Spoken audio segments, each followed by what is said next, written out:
Good evening. Assalamu alaikum. May peace be on you. Today, I have the privilege of being on the traditional unceded or treaty territory of the Coast Salish peoples, including the Semiahmoo, Katzie, Coquitlam, Kwantlen, Kakite, and Tawasin First Nations. My name is Sadia Rafiquddin, and I was a refugee.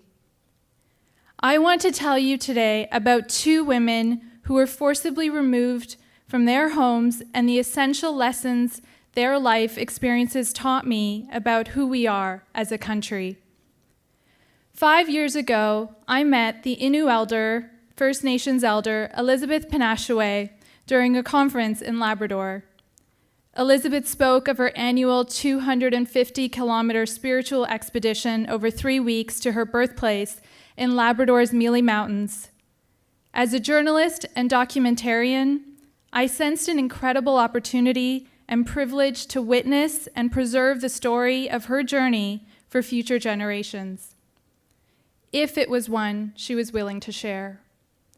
With Elizabeth's permission, 6 months after that first meeting, 3 flights across Eastern Canada, and a car trip later, I was back in Labrador, beginning the trek on the frozen shores of Lake Melville. For most of the hike, it was Elizabeth, her late husband Francis, 3 grandchildren, and a friend of Francis. 11 days in, we were crossing steep areas of the mountain when my minus 40 rated snow boots proved to be no match for the bitter cold.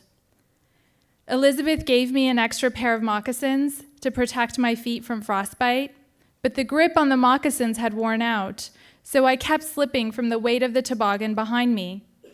Her 6-year-old granddaughter, Mondesco, looked at me and laughed.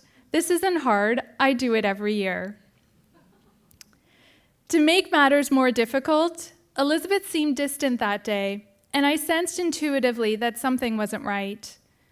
When I finally made my way back to the top of the hill where she sat taking a tea break, I asked her what was wrong. With some time, she opened up. She spoke of the many people who had joined her in the 14 years, taking photos or video. Some of them never followed up with her, and she didn't know what happened to her story. Her trust was broken time and time again. In that moment, my heart sank. I completely understood that she would be skeptical of my intentions.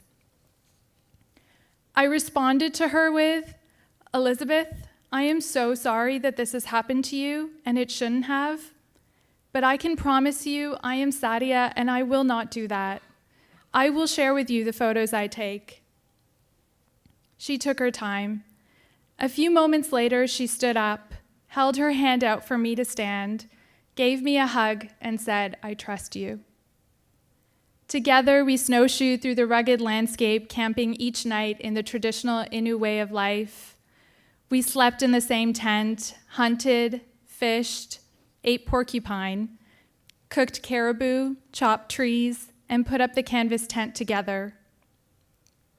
We fell asleep to the sounds of crackling fire and woke up to the smell of pine trees.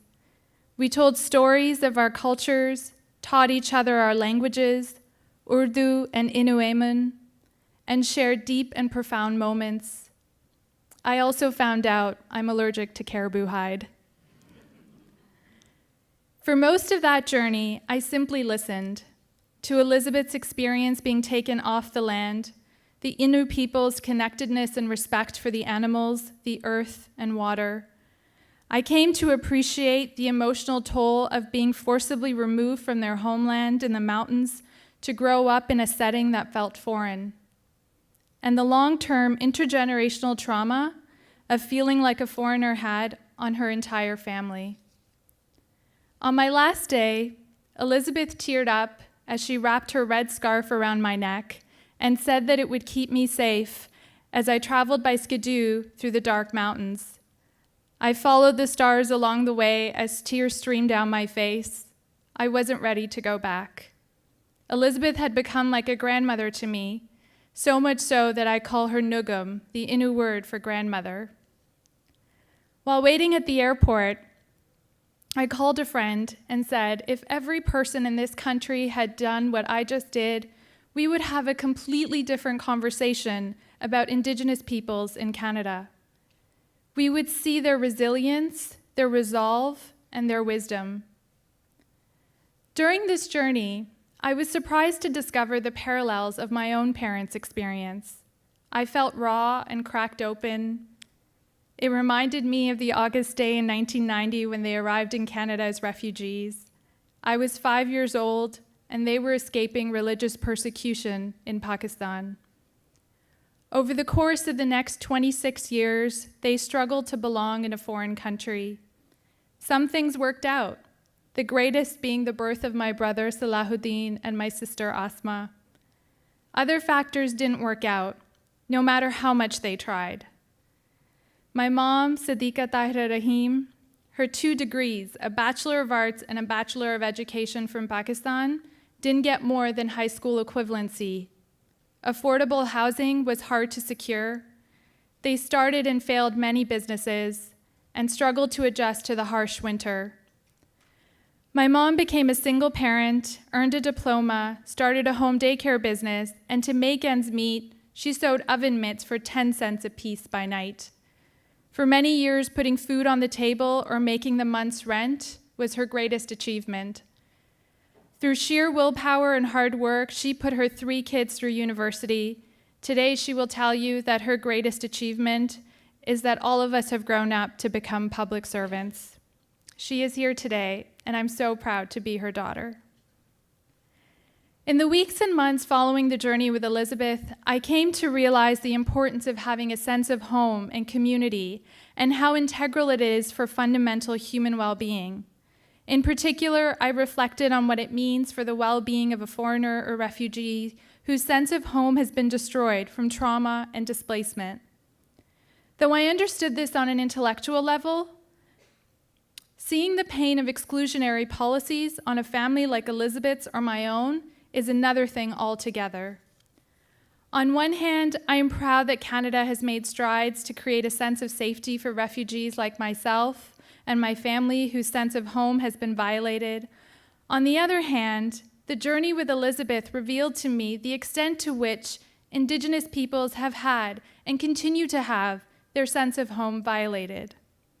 If we truly desire a better Canada, each of us must do our part in the healing, restoration, and rebuilding process of Indigenous and non-Indigenous relations. We can begin by having conversations, reading our true history, and challenging the idea of us versus them. The bar for success is not survival. The bar for success is equality of opportunity. The act of rebuilding trust where it has been broken requires a tremendous amount of investment and patience and has to be done on a daily basis. Of the many reflections I had from my journey with Elizabeth, there was one that has stayed with me these last 5 years. On the outside, Elizabeth and my mom couldn't be 2 more different people. One from rural Labrador, the other from rural Pakistan. One a devout Christian, the other a devout Muslim. I was reminded that you don't have to be a person of color, a refugee, or from any one particular background to feel a connection to both my mom or Elizabeth. We can start by drawing on our common humanity in all our experience and stories. That is the beauty of Canada. Thank you.